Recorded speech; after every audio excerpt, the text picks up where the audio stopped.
인간뿐만 아니라 동물들도 마찬가지 행동을 합니다. 동물들은 어떤 상대가 가장 건강한 후손을 제공할 수 있을지 논리적인 수학적으로 생각하지 않습니다. 단순히 동물들은 무엇인가를 특정한 짝에게 끌리는 어떤 육체적인 충동을 느낄 뿐이죠. 마찬가지로 인간들도요, 어떠한 타입의 남자, 어떠한 타입의 여자에게 어떤 충동을 느끼는 거죠. 이런 것들을 우리는 호감이라고 부릅니다.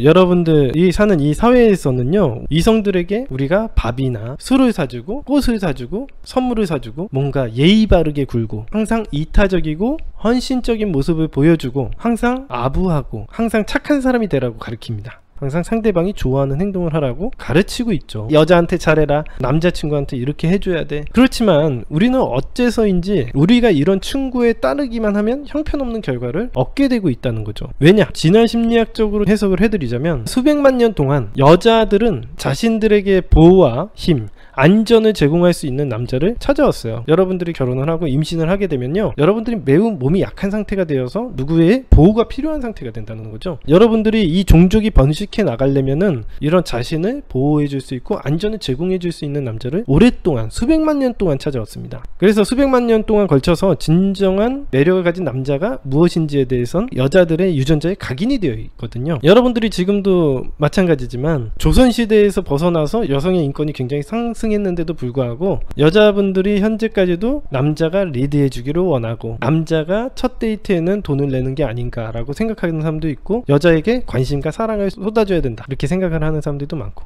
현대에서도 남자가 대시를 해야 되는 입장이고 여자는 수동적인 입장을 가지고 있는 사람들이 아직까지도 많습니다.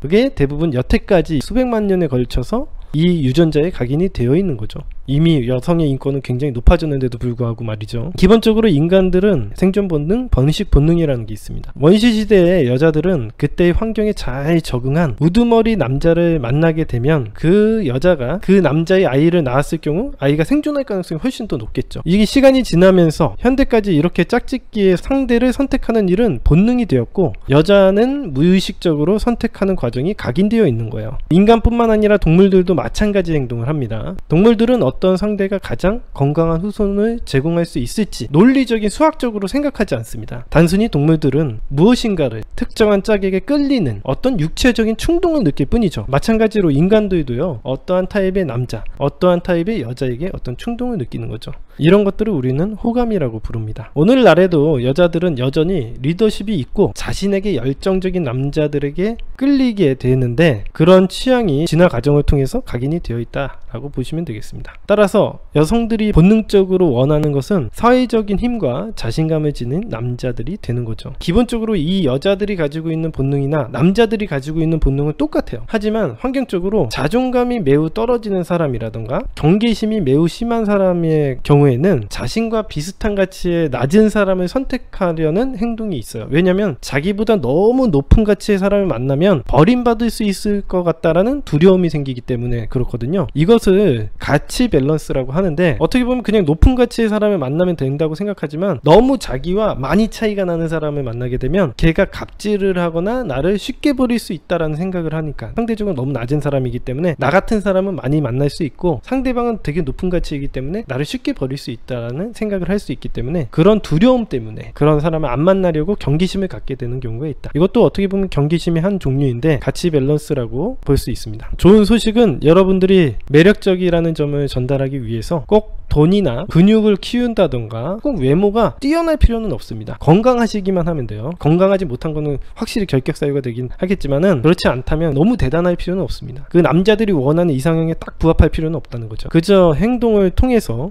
여러분이 가치가 높은 사람이라는 신호를 보여주기만 하면 돼요. 여러분들은 희소성의 원칙이라던가 프레임 과정에서 다 배우고 있죠. 남자나 여자들은 본능적으로 이런 신호를 알아차리게끔 설계되어 있고, 상대방은 무의식적으로 여러분에 대한 호감을 느끼게끔 되어 있습니다. 제가 이런 방식으로 해서 여러분들을 짝사랑도 성공시키고 저를 성공시키고 있으니까요.